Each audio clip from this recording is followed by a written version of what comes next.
Hi Madhu, hi hi hi how are you? Fine. Actually Madhu, ఈరోజు మనం discuss చేసుకోబోయే topic చాలా స్పెషల్. సొసైటీకి అండ్ పర్సనల్గా కూడా చాలా difficult topic and special topic కూడా. ఎందుకంటే ఈ జనరేషన్లో లవ్ అంటే ఏంటో ఎవరికి తెలియట్లేదు. Love is X.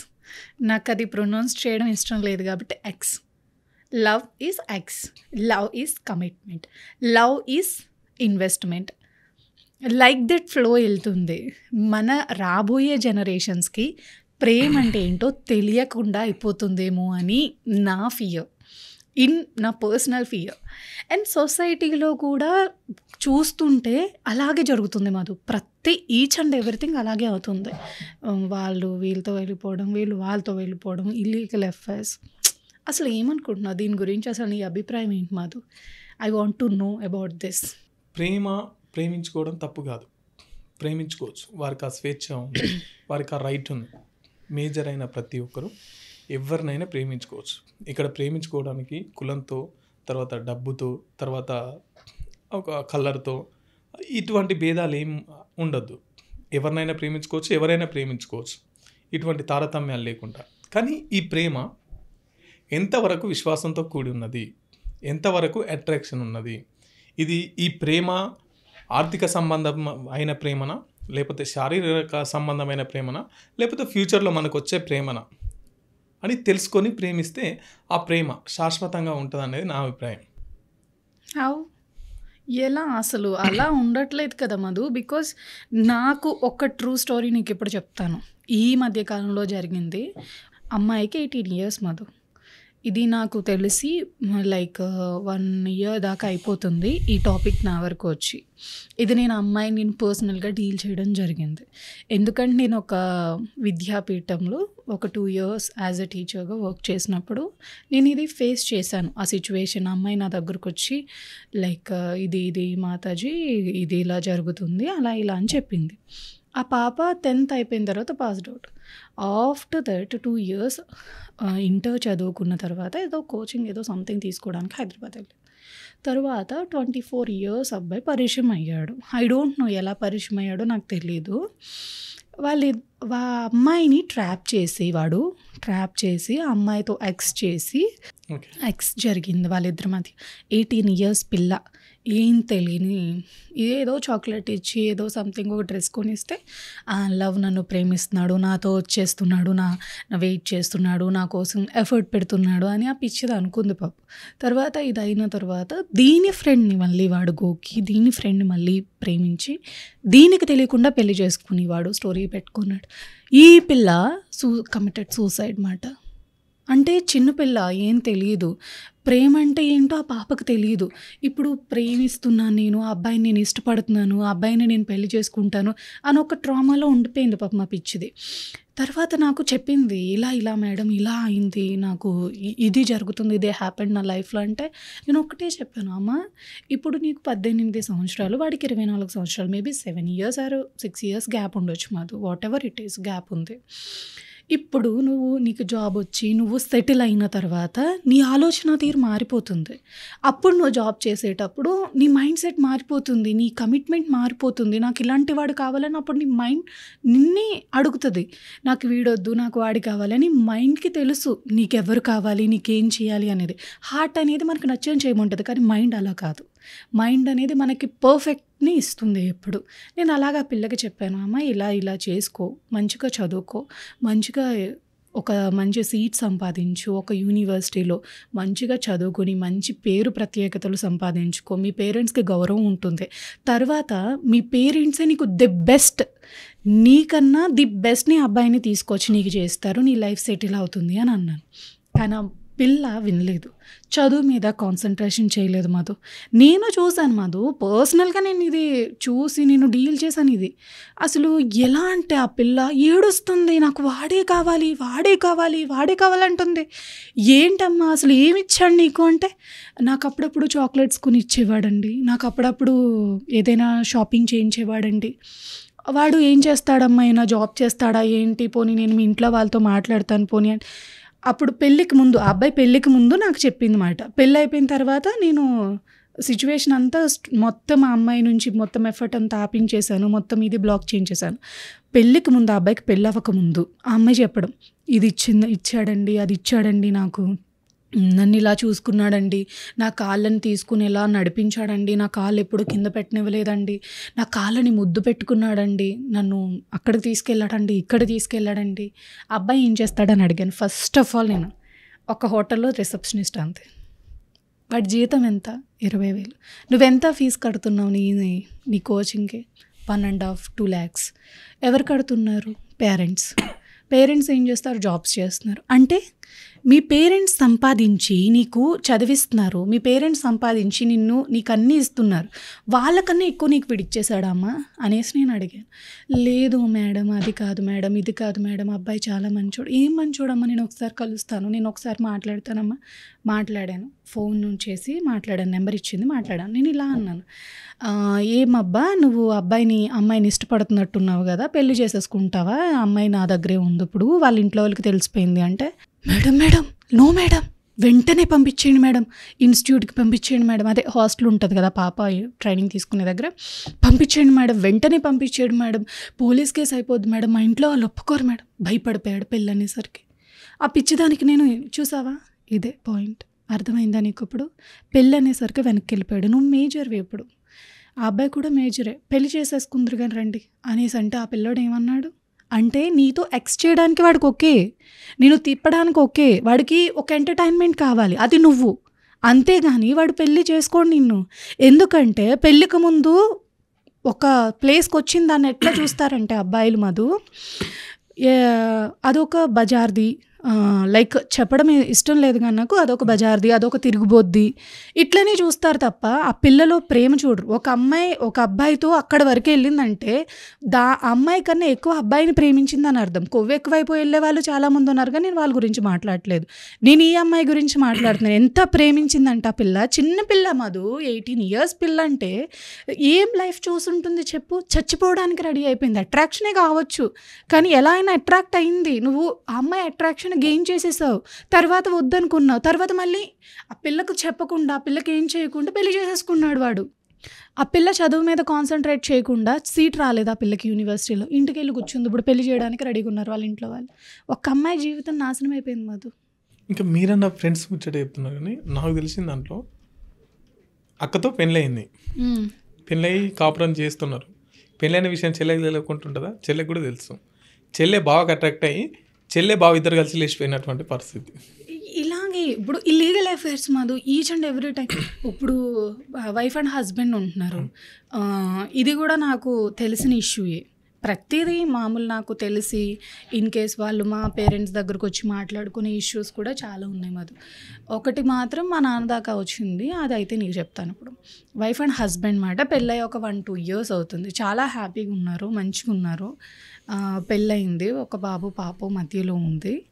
ఈవిడంట personal space ఇవ్వదంట హస్బెండ్కి. ఫస్ట్ ఆఫ్ ఆల్ కావాల్సింది ఒక అమ్మాయికి అబ్బాయికి మధ్య పర్సనల్ స్పేస్.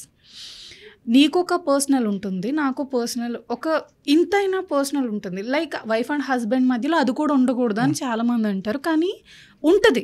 ఎలా అయినా వాళ్ళు ఉంచుకుంటారు ఆ స్పేస్ని. ఫ్రెండ్స్తో గడిపేటప్పుడు ఇప్పుడు ఫ్రెండ్స్తో తాగడానికి వెళ్తూ ఉంటారు, రెస్టారెంట్స్కి వెళ్తారు, ట్రిప్స్కి వెళ్తారు. నోను నువ్వు వెళ్ళడానికి వీల్లేదు, నాతోనే ఉండాలి, నాతోనే తిరగాలి, నాతోనే ఉండాలి, మనమే బయటికి వెళ్ళాలి అని ఇలా అనుకుంటారు వైఫ్స్. కొంతమంది, అందరూ అని నన్ను అనుకుంటారు. వాళ్ళకి ఏమనుకుంటారు, దీనికి ఏమైనా పిచ్చానా మీద అనుమానం పడుతుందా, పెళ్ళి ఇన్ని ఇళ్ళు అవుతుంది, కొంచెం కూడా నేను హ్యాపీగా లేనని. అబ్బాయి సైకాలజీ నీకు తెలుసు కదా, అలా అనుకుంటారు. గ్యాప్ అనేది క్రియేట్ అయిపోతుంది. వైఫ్కి హస్బెండ్కి గ్యాప్ అక్కడే వస్తుంది. కన్వర్జేషన్ అనేది కరెక్ట్గా ఉండదు, వాళ్ళు కూర్చొని మాట్లాడుకోరు. ఇన్ కేస్ ఒక 15 minutes ఉంటే ఏం చేస్తే బాగుంటుందని ఆలోచించుకోరు. ఒక 1/2 hour ఉంటే, ఇంకా ఒక బేబీ వచ్చేసిన తర్వాత చాలా డిఫికల్ట్ అయిపోతుంది. కానీ అబ్బాయిని అమ్మాయి అర్థం చేసుకోవాలి, అమ్మాయిని అబ్బాయి అర్థం చేసుకోవాలి. అమ్మాయికి ఏం కావాలో అన్నీ ఇచ్చేస్తున్నాడు అబ్బాయి. పేరెంట్స్కి వాళ్ళ పేరెంట్స్, పాపకి మొత్తం రెస్పాన్సిబిలిటీ అబ్బాయి మోస్తున్నప్పుడు అబ్బాయిని వైఫ్ అర్థం చేసుకోకపోతే ఇంకెవరు అర్థం చేసుకుంటారు? వాళ్ళు ఇంకా పక్క దోవలే పడతారు, ఇల్లీగల్ అఫైర్స్కే వెళ్తారు. ఎందుకంటే వాళ్ళకి కావాల్సింది కొంచెం పీస్. ఆ పీస్ ఎక్కడ దొరుకుతుంది? వేరే వాళ్ళ దగ్గర. లైక్ కొలీగ్ వచ్చి, సార్ కాఫీ తాగుదామా సార్, బయటికి వెళ్దామా సార్, ఓకే అమ్మ పద వెళ్దాం. ఆ ఫోన్ అక్కడ పడేస్తాడు, వెళ్ళిపోతాడు, ఈ ఫోన్ ఇంకెత్తాడు, అక్కడ స్టార్ట్ అవుతుంది. సో బయటికి వెళ్దామా సార్, డిన్నర్ నుంచి రూమ్ దాకా వెళ్తారు, పీస్. ఇక్కడ అమ్మాయిని పట్టించుకోడు, పిల్లని పట్టించుకోడు, పేరెంట్స్ని ఓకే ఓకే అన్నట్టు చూసుకుంటాడు. కానీ ఇల్లీగల్ అఫేర్ ఎప్పుడైతే స్టార్ట్ అయిందో ఎఫర్ట్ అనేది వైఫ్ మీద తగ్గుతుంది. కానీ కొంతమంది ఏంటంటే వీళ్ళని బాగా డీల్ చేస్తారు, వీళ్ళని బాగా డీల్ చేస్తారు కొంతమంది. అలా చాలా సైకాలజికల్గా అమ్మాయి డిస్టర్బ్ అయిపోయినప్పుడు ఇల్లీగల్ అఫేర్స్కి వెళ్ళిపోతారు. ఇన్ కేస్ ఈ అమ్మాయి ఏం చేస్తుంది, ముందు 10th క్లాస్లో లవ్ స్టోరీస్ ఒకటి కాల్స్ మాట్లాడటం, మెసేజ్లు ఇవ్వటం, ఈ అమ్మాయి స్టార్ట్ చేస్తుంది. అక్కడ మధ్యలో పాప అన్యాయం అయిపోతుంది, ఆ పాప లైఫ్ నాశనం అయిపోతుంది. ఈ అమ్మాయిది ఒక దారి, ఈ అబ్బాయిది ఇంకొక దారి. అలా చాలా చూసాం మనం కేసెస్. రీసెంట్గా కూడా చూసాం కదా, ఏదో గెట్ టుగెదర్ పార్టీకి వెళ్ళి ఆ పిల్లల్ని చంపేసింది కేసు చూసాం. అండ్ ఒక అమ్మాయిని కుక్కర్లో వేసి ఉడకబెట్టేశాడు అబ్బాయి, వైఫ్ని, పిల్లల్ని అక్కడికి పంపించేసి. అది చూసి డిస్టర్బెన్స్ ఎక్కడ వస్తుందంటే, ఇప్పుడు నేను మ్యారీడ్, నేనున్నా, ఆఫీస్కి వచ్చిన, ఆఫీస్లో మా బాస్ చెప్పినట్టు నేను ఖచ్చితంగా వినాలి. Yes you are right. మా బాస్ ఎట్లా చెప్తే నేను అట్లా వినాలి. ఇక్కడ నేను మా బాస్కి కొంచెం వర్క్ చేస్తున్నా, మా బాస్ చెప్పినట్టు వినాలి. నాకు ఉన్న కోపమైనా, నేను ఎంత వర్క్ చేసినా, ఇక్కడ నా కష్టం నాకు తెలుస్తుంది, నా సుఖం నాకు తెలుస్తుంది. ఇంటికి వెళ్తా, పేరెంట్స్ ఉంటారు, అమ్మ నాన్న ఉంటారు, వాళ్ళతో మాట్లాడాలి, వాళ్ళకి నేను సాకిరీ చేయాలి. తర్వాత ఊరు ఉంటుంది, కులం ఉంటుంది, బలగం ఉంటుంది, సుట్టరికం ఉంటుంది, ఇవన్నిటిని హ్యాండిల్ చేయాలి. ఇవన్నిట్లలో వాళ్ళంటే నేను పడాలి, వాళ్ళు ఎట్లా చెప్తే నేను అట్లా చేయాలి, అది నా బాధ్యత. ఇంటికి వచ్చిన తర్వాత కూడా భార్య నువ్వు ఇట్లా చెయ్యి, నువ్వు అట్లా చెయ్యి, నాకంటే మీ బాస్ చెప్తేనే వింటో, నేను చెప్తేనే వినవా? ఒరే నేను ఎవరి మీద కోపడాలి? ఓ బాస్ మీద అరవలేను, ఇంటికాడ అమ్మ నాన్న మీద అరవలేను, చుట్టాల దగ్గర అరవలేను. నా కోపాన్ని ఎక్కడ చూపించాలి? నా ప్రేమను తీసుకుంటున్నావు, నా కోపాన్ని కూడా తీసుకోవాలి కదా. అక్కడే కదా ఇప్పుడు గ్యాప్ అనేది ఏర్పడిపోతుంది. తీసుకోరు, నువ్వు నాకంటే నీకు వాళ్ళే ఎక్కువ కదా, వాళ్ళు చెప్తేనే వింటావు, నేను చెప్తేనే వినవు కదా, అయిపోయా. ఇక వాళ్ళకి నీకు తేడా ఏంటి? అంతే కదా. ఇప్పుడు వైఫ్ అండ్ హస్బెండ్ అంటే ఇప్పుడు నీ లైఫ్ పార్ట్నర్ ఏం ఫీల్ అవుతున్నాడు అనేది గ్రహించగలిగితేనే నువ్వు పర్ఫెక్ట్ లైఫ్ పార్ట్నర్ అయినట్టు. ఆయన ఎట్లా ఫీల్ అవుతున్నాడు, ఏంటి, అసలు ఏం చేస్తున్నాడు. ఇప్పుడు నువ్వు చెప్పావు కదా, ఫ్రస్ట్రేట్ అయిపోతారు ఆ టైంలో. నేను ఫ్రస్ట్రేట్ అయిపోయి పక్కదోవ పడతారు.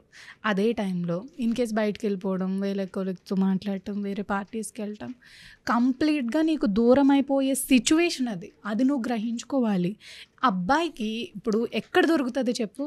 అమ్మ ఒడిలో దొరుకుతుంది పెళ్ళికి ముందు కొంచెం పీస్, తర్వాత వైఫ్ ఒళ్ళోను, తర్వాత కూతురుతో ఆడుకోవటం. ఎప్పుడు ఆడపిల్లతోనే వాళ్ళ పీస్ ఉంది. ఆడపిల్లే వాళ్ళని ఓదార్చగలదు. కూతురు అవ్వచ్చు, అమ్మ అవ్వచ్చు, వైఫ్ అవ్వచ్చు, ఫ్రెండ్ అవ్వచ్చు. మరి అలా కనెక్ట్ అవుతారో ఏమో తెలియదు. కానీ మధు, ఇన్ కేస్ నాకు ఉన్న ఫ్రెండ్స్లో వాళ్ళు ఏదైనా హ్యాపెండ్ అయినా, దిస్ ఈజ్ హ్యాపెండ్, ఇది ఇలా జరిగింది, ఇలా ఎందుకు అవుతుంది అంటే నేను ఫస్ట్ ఆఫ్ ఆల్ ఒకటే చెప్తాను మధు. నా ఫ్రెండ్స్ కాల్ చేసి నాకు బ్రేకప్ అయింది, ఒక 10 years లవ్, ఆ అమ్మాయి ఇంకొక అబ్బాయితో లివింగ్లోకి వెళ్ళిపోయింది, what I have to do now అని కాల్ చేస్తే నేను ఒకటే చెప్పాను, 10 years ప్రేమ నీకు తెలియకుండా ఇంకొకరితో ఉంటుంది, that is not at all love. నువ్వు ప్రేమించావు, నేను ఒప్పుకుంటాను. ఆ అమ్మాయి నిన్ను ప్రేమించలేదు, ఆ అమ్మాయి నిన్ను ఒక వస్తువుగా వాడుకుంది. ఆ అమ్మాయికి ఏమైనా కావాలంటే తీసుకుంది, నీకు ఆ అమ్మాయితో మాట్లాడడానికి నువ్వు ఫోను, అది ఇంకొకలాగా యూస్ చేసుకుంది. నువ్వు బాధపడాల్సిన అవసరం లేదు. You are rare piece. ఎందుకంటే 10 సంవత్సరాలు మధు, లైఫ్లో 10 సంవత్సరాలు అంటే ఎంత? ప్రేమించావు, పెళ్ళి చేసుకోవాలనుకున్నావు, అమ్మాయికి అదృష్టం లేదు, you have to move on. ఎందుకు ప్రతి ఒక్కరూ మధు ఏమో ఐ డోంట్ నో, బట్ నేను అర్థం చేసుకుంటానని చెప్తారు, లేకపోతే ఐ డోంట్ నో, కానీ ఈచ్ అండ్ ఎవ్రీ వన్ నాకే చెప్తారు ఇలా అవుతుంది ఇలా అవుతుంది అంటే. నా చుట్టుపక్కలే ఇన్ని జరుగుతున్నాయంటే, సొసైటీలో ఎన్ని జరుగుతున్నాయంటే మనం ఏం చెప్తాం చెప్పు? నేనైతే లవ్ని లైట్ తీసుకోవాలని చెప్తా. పెద్ద దాన్ని భూతద్దంలో పెట్టి అదే జీవితం కాదు, జీవితంలో అదొక పార్టీ, కానీ అది కరెక్ట్ పార్ట్ దొరకట్లేదు కదా, కరెక్ట్ పార్ట్నర్ని ఎంచుకోవట్లేదు. చెప్పాలా మేడం, ఇప్పుడు నా జేబులో ఒక 10 రూపాయల నోటు ఉంది అనుకో, అది చినిగిపోయింది అనుకో, ఎక్కడ చెల్లదు, మంచిగుంటే ఎక్కడైనా చెల్లుతుంది. అది చెల్లేది ఉంటే ఎక్కడైనా చెల్లుతుంది, చెల్లని దాన్ని ఎక్కడైనా చెల్లదు. ఇప్పుడు నేనున్నా, ఫర్ సపోజ్ ఒక అమ్మాయి ఉంది, ఆ అమ్మాయిని నేను మార్చుకోవాలా, తనతో జర్నీ స్టార్ట్ చేసే ముందే ఇవన్నీ నేను ఆలోచించుకొని జర్నీ స్టార్ట్ చేస్తా. ఇట్లా ఒక 10 సంవత్సరాలు నడిచింది అనుకో, అమ్మాయి ఇప్పుడు ఈ అమ్మాయి విడిపోయిన తర్వాత ఏమంటారు బ్రేకప్ అయిన తర్వాత ఇంకో అమ్మాయి వచ్చింది అనుకో, సేమ్ ఇట్లనే ఉంటుంది. నేను చూసే విధానాన్ని బట్టి అమ్మాయిని నేను నెగిటివ్ చూస్తున్నానా పాజిటివ్ చూస్తున్నానా దాన్ని బట్టి ఉంటుంది. అపోజిట్ పర్సన్ కూడా నాలో నెగిటివ్స్ని బయటికి తీయకుండా, నెగిటివ్స్ని గుచ్చి పొడవకుండా పాజిటివ్స్ చూసింది అనుకో, ఎవ్రీవన్ హ్యావ్ డిఫెక్ట్ మధు, పోతూనే ఉంటుంది. అవును, every person have a defect. ప్రతి మనిషిలో ఏదో ఒక లోపం ఉంటుంది. లోపం లేకుండా ఏ మనిషి ఉండడు. కాకపోతే ఆ లోపాన్ని కూడా నువ్వు స్వీకరించి తీసుకోగలిగితేనే కరెక్ట్ లైఫ్ పార్ట్నర్ అవుతాం. అప్పుడు లైఫ్ అనేది హ్యాపీగా ఉంటుంది. ఇప్పుడు ఇన్ కేస్ కోపం ఎక్కువ అనుకో, కోపం రాకుండా చూసుకోవాలి. ఇన్ కేస్ ఆ మనిషి ఎక్కువ చిల్డ్గా ఉంటాడు అందరితో, నువ్వు కూడా ఉండాలంటే అందరితో కలవాలి. నువ్వు మబ్బు మొక్క వేసుకుంటే కుదరదు. నువ్వు కూడా నీ పార్ట్నర్తో ఉన్నప్పుడు అలా బిహేవ్ చేయాలి. You have to behave like your partner. అలా అయితే నా కోసం మారుతుంది, నా కోసం త్యాగాలు చేస్తుంది, నన్నుగా స్వీకరిస్తుంది అని వాళ్ళలో ఒక ఫీల్ అనేది క్రియేట్ అవుతుంది. ప్రతి మనిషిలో సెన్సిటివ్ పార్ట్ ఉంటుంది మధు. ఇన్ కేస్ పెద్ద ఇవి ఉంటారు కదా టెర్రరిస్టులు, వీళ్ళని కూడా ప్రేమించి పెళ్లి చేసుకున్న వాళ్ళు చాలామంది ఉన్నారు. లైక్ కదా, నువ్వు ఏదో ఒకసారి నాకు అన్నావు సంథింగ్, ఒక ఇన్సిడెంట్. ఎస్ అలాగా ప్రతి ఒక్క మనిషిలో సెన్సిటివ్ పార్ట్ లవ్ ఉంటుంది. అది తీయాలి నువ్వు. ఎప్పుడు మబ్బు మొహం వేసుకుంటాడండి మా ఆయన, ఎప్పుడు మబ్బుగా ఉంటాడు. ఆ బ్రేకప్ అంటారు, నార్మల్ అయితే రిలేషన్, బ్రేకప్ అంటారు, విడిపోతారు. మళ్ళీ ఇంకొకడు వాడిలో కూడా ఇదే ఉంటే వాడితో కూడా విడిపోతావా, వాడితో కూడా విడిపోతావా. ఇన్ కేస్ వాడు నీతో రిలేషన్ వద్దనుకుంటున్నాడు అనుకో, వాడిని నువ్వు బతిమలాడిన అవసరం లే, నీకు నువ్వు వదిలేసుకుంటే అది తప్పు. గొడవలు సాధారణంగా వస్తాయి పోతాయి, కష్టాలు వస్తాయి పోతాయి. బట్ మీ కమిట్మెంట్, మీ జర్నీ అదొకసారి వచ్చిందంటే పోదు కదా. ఈ గొడవల కోసం, ఈ వీటి కోసం, తాత్కాలికమైన వాటి కోసం ఎందుకు వీళ్ళు బ్రేకప్ అని చెప్పేసి. బ్రేకప్ అనేది వరస్ట్ థింగ్ నాకు తెలిసి. బ్రేకప్ అనేది అసలు ఉండకూడదు మధు. ఫస్ట్ ఆఫ్ ఆల్ ఈ పదం పెట్టినట్టు నరికేయాలి. నిజంగా చెప్తున్నా. బ్రేకప్ ఏంటి? బ్రేకప్ ఒక అమ్మాయి అబ్బాయి కూర్చొని మాట్లాడుకుని ఒక రిలేషన్లోకి వెళ్ళిన తర్వాత బ్రేకప్ ఏంటి? పెళ్ళే. ఇంకా లేదంటే మూసుకుని నీ పార్ట్ నువ్వు, ఆడ పార్ట్ వాడు చూసుకోవాలి.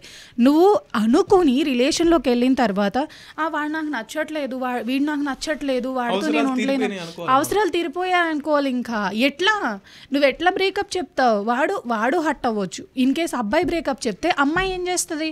అమ్మాయి లైఫ్ ఇప్పుడు ఒక రిలేషన్ మధు, ఇన్ కేస్ చెప్తున్నా, మామూలుగా నేనే ఒక రిలేషన్లో ఉన్నాను అనుకో, నా ఫ్రెండ్స్కి తెలుస్తుంది, నా ఫ్యామిలీకి అందరికీ తెలుసు ఒక రిలేషన్లో ఉన్నాను నేను అని.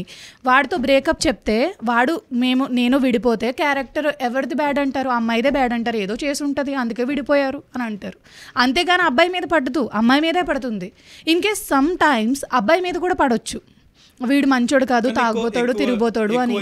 ఏం ఇబ్బంది కాకుండా ఉంటుంది. అబ్బాయి మీద పడ్డా కూడా ఎక్కువ ప్రభావం అబ్బాయికి అంత ఎఫెక్ట్ ఉండదు Madhu. Not at all affected to man మాట. ఎవరికి మ్యాన్కి ఎక్కువ ఎఫెక్ట్ అవ్వదు బ్రేకప్ తర్వాత. ఇన్ కేస్ వాళ్ళు కావాలని విడిపోతే, అమ్మాయి ఏదో సంథింగ్ ఇష్యూ వచ్చి విడిపోతే కనుక అబ్బాయికి ఎఫెక్ట్ ఉండదు. కానీ క్యారెక్టర్ మీద అమ్మాయి మీద పడిపోతుంది, కానీ మనసు మీద అబ్బాయి మీద పడుతుంది. ఎందుకంటే అబ్బాయిలు అమ్మాయి కంటే ఎక్కువ సెన్సిటివ్గా ఉంటారు. వాళ్ళు ఎలా అంటే వాళ్ళ లైఫ్ని ఎండ్ చేసుకోవడానికి కూడా వెనకాడరు. లైక్ నా ఫ్రెండ్, నా బెస్ట్ ఫ్రెండ్ ఒక అమ్మాయిని ప్రేమించి అమ్మాయి వీడిని పట్టించుకోక సూసైడ్ చేసుకుని చచ్చిపోయాడు మధు. సూసైడ్ చేసుకుని లిటరల్లీ లాస్ట్ ఇయర్ 18th చనిపోయాడు ఆ అబ్బాయి. 13th కమిట్ అయ్యాడు అన్నమాట సూసైడ్ కోసం. వాడు అన్నాడు something I'm feeling low, I don't know why. He doesn't say anything మాట. అబ్బాయి ఏం చెప్పడు ఎవరికి. కానీ నేను ఎందుకో లో ఫీల్ అవుతున్నాను స్వీయ, ఐ డోంట్ నో. ఏమైందమ్మా, ఏం జరిగింది అసలు చెప్పు నాకు, నేను ఆంటీ వాళ్ళతో మాట్లాడాలా, ఏదైనా జరుగుతుందా అని అడిగితే చెప్పలేదు, నేను వస్తాను ఒక 1 monthలో నీతో అన్నీ చెప్తాను అలా ఇలా అనేసి అన్నాడు. చచ్చిపోయాడు వాడు. నేను వాడిని అలా బెడ్ మీద ఎప్పుడు చిల్డ్గా ఉండే పర్సన్, మోటివేషనల్గా అందరికీ చెప్పే పర్సన్ అలా చనిపోయాడంటే నాకు అర్థం కాలే. ఏమన్నాడు, ఫిజికల్గా వాడుకుంది, మెంటల్గా వాడుకుంది, ఫైనాన్షియల్గా వాడుకుంది, వాళ్ళ నాన్న కూడా ఉన్నాడు, డబ్బులు 5 లక్షల వరకు ఇచ్చాను, ఇలా అయింది అలా అయిందని చెప్పి. అంటే నాకు అర్థం కాలేదు మధు. ఫస్ట్ ఆఫ్ ఆల్ నేను ఆ సిచ్యువేషన్ని తీసుకోలేకపోయాను, అసలు అది నేను డైజెస్ట్ చేసుకోలేకపోయాను. అసలు ఎందుకు చచ్చిపోవాలి? ఆ అంకుల్తో నేను మాట్లాడినప్పుడు అంకుల్ ఏమన్నారో తెలుసా, అమ్మ అస్పియా వాడికి వాళ్ళ అమ్మకి వాడు పుట్టిన వెంటనే గవర్నమెంట్ జాబ్ వచ్చేసింది, వాడు వెంటనే లక్కి మాకు, వాడు ఎంత లక్ అంటే మాకు మేము ఊహించుకోలేదు, మాకు అంత బాగా కలిసి వచ్చింది మా పెద్దాడు పుట్టాక. వాళ్ళమ్మ పాలు ఇవ్వడానికి కూడా లేదు, వెళ్ళిపోవాలి డ్యూటీకి, నేను ఉండి వాడికి పాలు పట్టి భుజం మీద వేసుకుని నేనే పెంచాను వాడిని. ఇప్పుడు డాడీ మూవీలో చిరంజీవి పెంచుతాడు చూడు పాపని, ఒక సాంగ్ ఉంటుంది గుమ్మడి గుమ్మడి అనేసి, మా అప్ప అలా పాడి మమ్మల్ని నిద్రపుచ్చేవారు. అంటే తండ్రి ప్రేమ అంత స్వచ్ఛంగా ఉంటుంది. నీకు తండ్రి గుర్తు రాలేదు, నీకు తల్లి గుర్తుకు రాలేదు, నీ బ్రదర్ గుర్తుకు రాలేదు, నీ చెల్లి గుర్తుకు రాలేదు, ఇన్ కేస్ బెస్ట్ ఫ్రెండ్స్ మేం గుర్తుకు రాలేదు, ఎందుకు నువ్వు చచ్చిపోయావు? అంటే ఒక అమ్మాయి అన్నీ ఫిల్ చేసేసిందా నీకు వితిన్ 2-3 monthsలో? ఎలా ఫిల్ చేసేసింది, ఎలా జడ్జ్ చేసేస్తావు? అమ్మాయి లేకపోతే నీ లైఫ్ లేదని ఎలా అనేసుకుంటావు నువ్వు? అసలు తప్పు కదా మధు. పోనీ నాన్న పెంచాడు నిన్ను చిన్నప్పటి నుంచి, నాన్న ప్రేమ ఏమైపోయింది, అమ్మ ప్రేమ ఏమైపోయింది? నీకోసం ఇన్ని త్యాగాలు చేసి ఇంత వాణి చేసి నీకు పెళ్లి చేయాలని వాళ్ళు ఇది చేసుకుంటున్నప్పుడు ఏర్పాట్లు చేస్తున్నారు మధు, ఇంకొక 1-2 monthsలో పెళ్లి చేసేద్దామని సంబంధాలు కూడా చూస్తున్నారు. ఆ టైంలో ఇలా చేస్తే వాళ్ళు లైఫ్ ఆ పిల్లకి ఏమైనా ఎఫెక్ట్ అవుతుందా? ఈ పిల్లాడికే ఎఫెక్ట్ కదా. ఆంటీ అంకుల్ లైఫ్ లాంగ్ ఏడవాలి కదా, తలుచుకుని ఎప్పుడు హ్యాపీగా ఉంటుంది. అదే ఎందుకు ఇలా ఆలోచించట్లేదు? ఇప్పుడు అబ్బాయిలు సూసైడ్ చేసేసుకుంటున్నారు, ఇన్ కేస్ అమ్మాయిలు కూడా తయారైనారు. ఇప్పుడు అమ్మాయిలు ఏంటంటే వాళ్ళు మళ్ళీ మోటివేషన్ అయ్యి వాళ్ళే. ఎందుకంటే మధు అమ్మాయిలు సూసైడ్ రేట్ ఎందుకు తక్కువ ఉందో చెప్పనా? వాళ్ళు ఫ్యామిలీ కోసం ఆలోచిస్తారు, అమ్మ నాన్న కోసం ఆలోచిస్తారు. ఆడపిల్లకి భూదేవికున్నంత ఓర్పు ఉంటుంది అని అంటారు. ఏమో కొంతమంది, నాకు తెలియదు, వాళ్ళకి కొవ్వెక్కి బ్రేకప్లు చెప్పుకొని వాడికన్నా బెటర్ రోడ్ వచ్చాక పెళ్లి చేసుకునే వాళ్ళు కొంతమంది ఉంటారు. కానీ వీడే ది బెస్ట్ పర్సన్ అని అనుకుని వాడిని పెళ్లి చేసుకోవడానికి రెడీ అయిన తర్వాత క్యాస్ట్ పిచ్ ఎక్కువైపోయింది. ఇప్పుడు క్యాస్ట్ పిచ్ ఎక్కువైపోయింది, కులాంతర వివాహాలని అలా ఇలా అని వాళ్ళని ఎక్కడ ఏం చేస్తారు, అవతల పర్సన్ ఏం చేస్తారో అని చెప్పి కాంప్రమైజ్ అయ్యి పెళ్లి చేసుకునే వాళ్ళు కూడా చాలామంది ఉన్నారు. అలా పెళ్లి చేసుకుంటే ఫైన్, నీ లైఫ్ హ్యాపీగా ఉంటే ఓకే ఫైన్. అలా కాకుండా వాడిని మోసం చేసి ఇది చేసి నేను పెళ్లి చేసేసుకుంటాను నేను అని చెప్పి వాడిని ఇది చేసే వాళ్ళని అస్సలు నేను క్షమించను మధు. ఎందుకంటే ఆ అబ్బాయి లైఫ్ ఎండ్ చేసేసుకుంటున్నాడు అక్కడ. నీ లైఫ్ బాగానే కంటిన్యూ చేసుకుంటున్నావు. ఇన్ కేస్ నీకు కుదరదు అనుకుంటే ఇప్పుడు నువ్వు మాట్లాడుతావు, పలానా ఇది అని తెలుస్తుంది, పలానా బ్యాక్గ్రౌండ్ అని తెలుస్తుంది. ఇప్పుడు ఒక 5 minutes కూర్చుని మాట్లాడితే వాళ్ళు పుట్టు పూర్వత్రాలే మాట్లాడేసుకుంటున్నాం మనం, అవును కదా మధు? అలా నువ్వు ఎందుకు మాట్లాడుకుంటావు, అన్నీ చేస్తావు, ముందుకెళ్తావు, రిలేషన్లోకి వెళ్తావు, కుదరదని చెప్పి బ్రేకప్ చెప్తే వీడు చచ్చిపోతాడు. నేను అనేది అదే, అంత తొందరగా నువ్వు ఎందుకు ప్రపోజల్ యాక్సెప్ట్ చేస్తావు? అంటే ఇప్పుడు నీకు తిరగడానికి ఒకటి కావాలి, నువ్వు అక్కడ తిప్పడానికి సుఖపెట్టడానికి ఒకటి కావాలి, నువ్వు ఎంజాయ్ చేయడానికి అక్కడికి వెళ్ళడానికి షాపింగ్లకి దీనికి డేట్లకి ఒకటి కావాలి, అంటే నీకు నచ్చినట్టు పెళ్ళికి ఇంకొకటి కావాలి. అలా నీకు ఎవడైతే నచ్చుతాడో వాడితో తిరిగేస్తావు, వాడితో వెళ్ళిపోతావు, కానీ వాడి ఫీలింగ్స్తో ఆడేసుకుంటావు, ఇంకొకరిని పెళ్లి చేసుకుని పోతావు. వీళ్ళందరూ ఏమైపోవాలి, చచ్చిపోవాలా? అమ్మ నాన్న ఉంటారు మధు, వాళ్ళ మధ్య లవ్ ఎంత బాగుంటుందో తెలుసా? నేను అనుకుంటాను I want this type of life partner అని. లైక్ ఎంత అండర్స్టాండింగో తెలుసా? ఏదైనా హ్యాపెండ్ అయినా వాళ్ళకి వచ్చి ఉంటారు, ఏమండి ఇలా చేద్దామండి అని మమ్మీ అంటది, నాన్నగారు సరేనమ్మా ఇలా చేద్దామా, అమ్మ ఇప్పుడు అమ్మ అంటారు, లేదంటే కాల్ పేరుతో పిలుస్తారు ఎవరైనా ఉంటే. మా నాన్న మా ఇద్దరిని, నన్ను మా చెల్లిని పక్కన కూర్చోబెట్టుకుని వీళ్ళు ఏదైనా మాట్లాడుకుంటారు, ఏం కొందామండి, ఏం చేద్దామండి, ఇలా ఇన్ కేస్ ఏదైనా గొడవ వచ్చినా కూడా అమ్మా ఏం కాదమ్మా ఏదో కోపంలో అనేసి అని నాన్నగారు వచ్చి మాట్లాడతారు, లేదండి నాదే తప్పు అని. నలుగురిలో ఎప్పుడు గొడవ పెట్టుకోరు, నలుగురిలోకి వెళ్ళరు. ఇన్ కేస్ నలుగురిలో ఏదైనా అయినా అది నలుగురిలోకి ఉండదు అసలు. అండర్స్టాండింగ్ మధు, మా అమ్మ నాన్నకున్నంత అండర్స్టాండింగ్ ఇప్పుడు మన అమ్మలకి నాన్నలకి ఉన్నంత అండర్స్టాండింగ్, మన పేరెంట్స్ అండ్ గ్రాండ్ పేరెంట్స్కి ఉన్నంత అండర్స్టాండింగ్ ఇప్పుడు మన మధ్య లేదు. ఇంత ముందుకు డైవర్స్ అనేటివి లేవు, అసలు లేవు. నువ్వు బతికినా చచ్చినా వాడుతూనే కాలంలో డైవర్స్ లేవు, ఇప్పుడు 3 నెలలకి డైవర్స్ లైక్ దట్ మధు. ఇప్పుడు ఎలా అయిపోయిందంటే, ఇప్పుడు ఏసీ కోసం విడాకులు తీసుకోవడం, ఇది కేసు రీసెంట్గా అయింది. ఒక అమ్మాయి అయితే ఏసీ లేకపోతే ఉండలేదు, అబ్బాయి ఏమో ఏసీ ఉంటే ఉండలేడు, విడాకులు. కాఫీ కప్ ఇలా పెట్టి ఏదో ChatGPTలో అడగడం, అదేదో మీ ఆయన ఇలాంటోడు అలాంటోడు అని రాయడు, విడాకులు అయిపోయింది. మళ్ళీ ఏదో మామూలుగా ఏదో పాపకి ఏదో తీసుకురాలేదని చెప్పేసి ఏది చెప్పినా పట్టించుకో నువ్వు, ఇట్లా వీళ్ళు ఫ్రస్ట్రేట్ అయిపోతారు, ఎదురు కలిసి విడాకులు తీసుకుంటారు. ఆ పాపనేమో వాళ్ళ గ్రాండ్ పేరెంట్స్ దగ్గర వదిలేస్తారు. నువ్వు పెళ్ళి చేసుకునేటప్పుడు ఆలోచించు, నువ్వు పిల్లల్ని కనేటప్పుడు ఆలోచించు. ఎందుకు ఇప్పుడు నువ్వు పెళ్లి చేసుకున్నావు అవ్వదు, ఎందుకంటే ఇప్పుడు నీ ఫస్ట్ నువ్వు ఫెయిల్ అయ్యావంటే సెకండ్ కూడా యూ హ్యావ్ టు ఫెయిల్.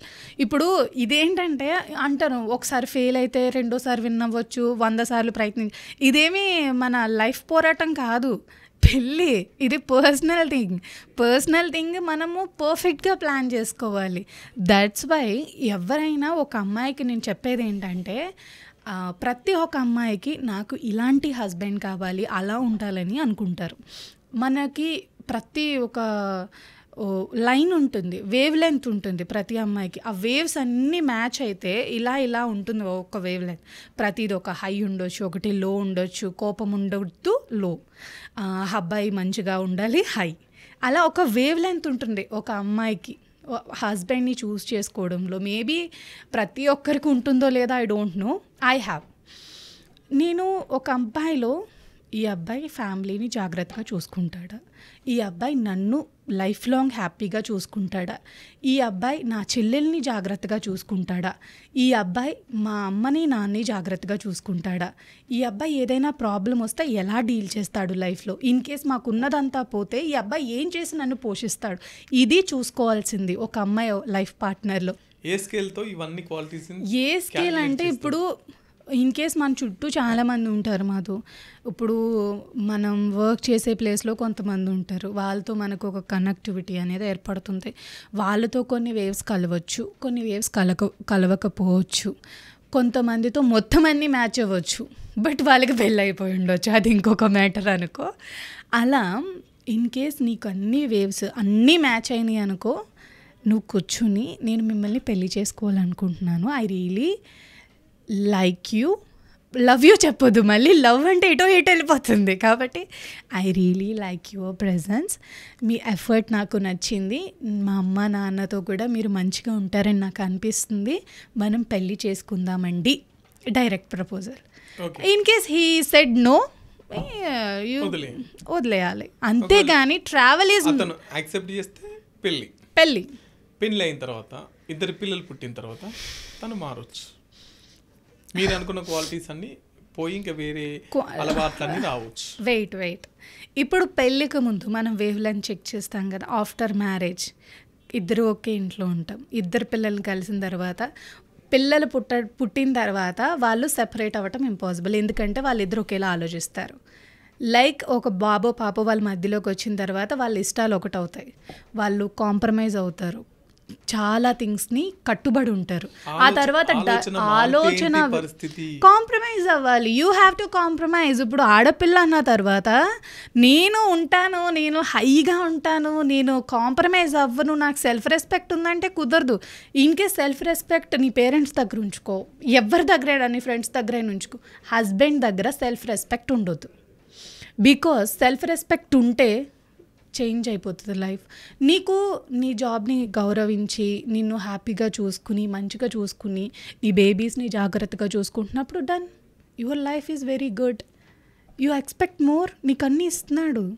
ఇప్పుడు ఆ అబ్బాయి ఆలోచన మారింది, ఇంకా వర్క్ పెరిగింది, యూ కెన్ అండర్స్టాండ్. నువ్వు అర్థం చేసుకో. ఎందుకు అర్థం చేసుకో అబ్బాయిని? ఇప్పుడు ఎందుకు నువ్వు విడిపోయి ఏం చేస్తావు? ఇంకొక అబ్బాయితో కలుస్తావు, ఆ అబ్బాయి కూడా మారొచ్చు. తర్వాత ఇంకొక బేబీ ఆయనతో కంటావా? ఒక ఫస్ట్ బేబీ ఆయనతో కానీ that is not at all good Madhu. Because ఆడపిల్ల ఆలోచన తీరు మారితే డైవర్స్ ఉండవు, కాంప్రమైజ్ అయితే విడిపోవడాలు ఉండవు, బ్రేకప్స్ కూడా ఉండవు. ఇప్పుడు అబ్బాయిలే బ్రేకప్ చెప్తున్నారా, ఓన్లీ అమ్మాయిలే బ్రేకప్ చెప్తున్నారా అనేది పాయింట్ వేరు. కానీ అబ్బాయి అమ్మాయి ఆలోచన విధానం కంప్లీట్లీ డిఫరెంట్. ఒకేలా ఆలోచించే వాళ్ళు ఎప్పటికీ కలిసి ఉండలేరు. నేను వెరీ ఓవర్ థింకింగ్ గర్ల్ అనుకో, నాకు కామ్నెస్ పర్సన్ ఉండాలి. ప్లీజ్ కామ్ డౌన్ స్వయ్యా. Why are you feeling very tense today? Like that dealing is most important. In case నీ పార్ట్నర్తో నీకు ప్రాబ్లం ఉంటే నువ్వు మాట్లాడాల్సింది పార్ట్నర్తో, నీ పేరెంట్స్తో కాదు. ఫస్ట్ ఆఫ్ ఆల్ నీ పేరెంట్స్ మమ్మీ ఇలా అలా you have to talk with your partner. అంతే, you have to talk with your partner. నువ్వు అమ్మ నాన్నతో మాట్లాడాల్సిన పనిలా, నీ అత్తమామలతో మాట్లాడాల్సిన పనిలా, ఏం చేయాల్సిన పనిలా కూర్చోబెట్టి ఉండి ఇలా జరుగుతుందండి, ఇలా జరుగుతుంది, మనం ఇది చేయాలి అనుకుంటున్నాం, చేద్దామండి, fine. He said no, okay. In case నీకు అది చెయ్యాలి అని ఉంటే కూర్చుని ఏమండి ప్లీజ్ అండి, ఎందుకంటే మీ మధ్య ఉంది ఆ బంధం అనేది ఉంది కాబట్టి హీ విల్ కన్విన్స్. మా ఆయన అస్సలు ఒప్పుకోడండి, ఇది ఎక్కడికి వెళ్ళడానికి ఒప్పుకోడండి, ఇది చేయడండి, అది చేయడండి, అట్లండి ఇట్లండి అంటూ ఉంటారు చాలామంది. లైక్ చాలామంది నన్ను అడిగిన క్వశ్చన్ ఏంటంటే, మీరు ఇంత కామ్గా ఉంటారు కదా, ఇంత ఇలా ఉంటారు కదా మధు, ఏం అడిగారంటే ఎలాంటి పార్ట్నర్ని మీరు చూస్ చేసుకుంటారని చాలామంది అడిగారు. నేను ఒక్కటే చెప్పాను, నాకు కూడా చాలా ఫాల్ట్స్ ఉంటాయండి, నేను మీకు కనిపించినంతగా నేను ఉండకపోవచ్చు, బట్ ఐ హ్యావ్ ఫాల్ట్, ఏదో ఒకటి ఉంటుంది. కానీ నా ఫ్లాస్ని కూడా నా హస్బెండ్ అర్థం చేసుకోవాలి. అర్థం చేసుకోకపోతే నేను అర్థమయ్యేలా చెప్తాను, ఏమండి అర్థం చేసుకోండి, ఇది మీరు థింక్ చేయండి, కొంచెం నా కోసం ఆలోచించండి. లేదంటే ప్రతి వ్యక్తిలో సాఫ్ట్ ఉంటుంది మధు, ఆ సాఫ్ట్ని మనం తీస్తే లైఫ్ బాగుంటుంది. About this. Thank you so much Madhu.